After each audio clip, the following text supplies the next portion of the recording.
First of all, organic isn't enough.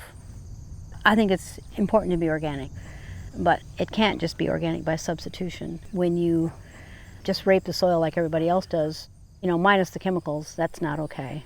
It's not adequate to being considered what I would consider organic.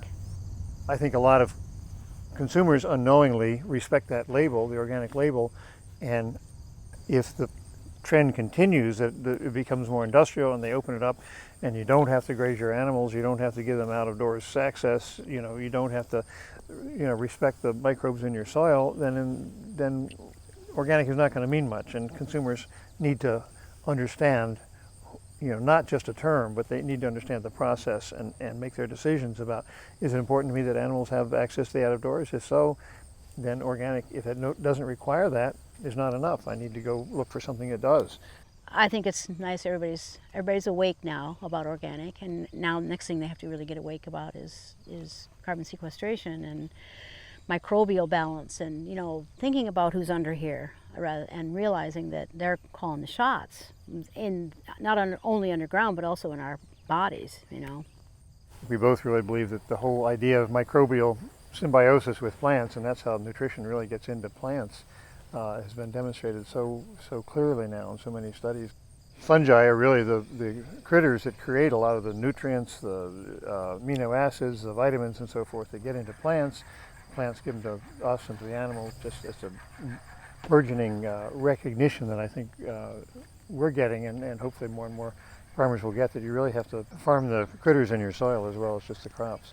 There's so many microorganisms in the soil, and the tillage is deleterious. There's a long list of things it's deleterious to, but it was most recently pointed out that some of the micronutrients, some of the trace minerals particularly, are very impacted. The ability to access them because of the microbial partners that they work with are wiped out in the tillage system. That's our concern, is you can add a lot of carbon to anything. You can buy compost, you can do it, I suppose, in some industrial fashion, but if you don't have a healthy soil microbial population, you're not going to stabilize that carbon, you're not going to sequester it. You don't have roots, essentially, roots in the soil, I think. And the glues that make the glomalin in the soil aggregates and all that stuff, so much of that is really a product of life in the soil, microbial life.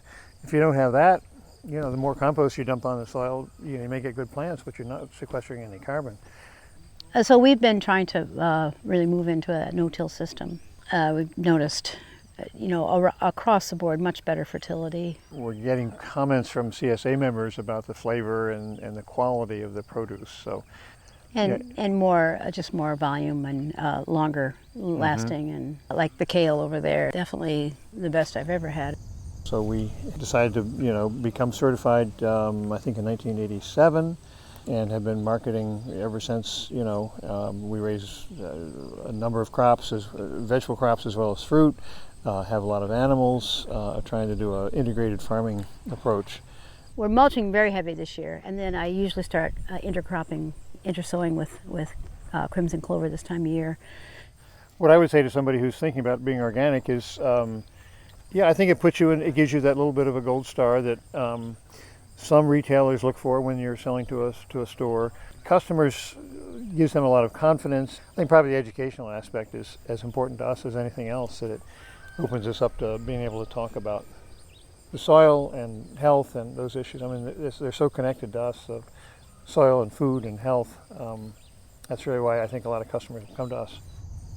Frankly, my most important thing, I think, is take good care of the soil and the earth and the plants and the animals, and understand, take your clue from how nature works in a good system, and try to make your farm work in that fashion.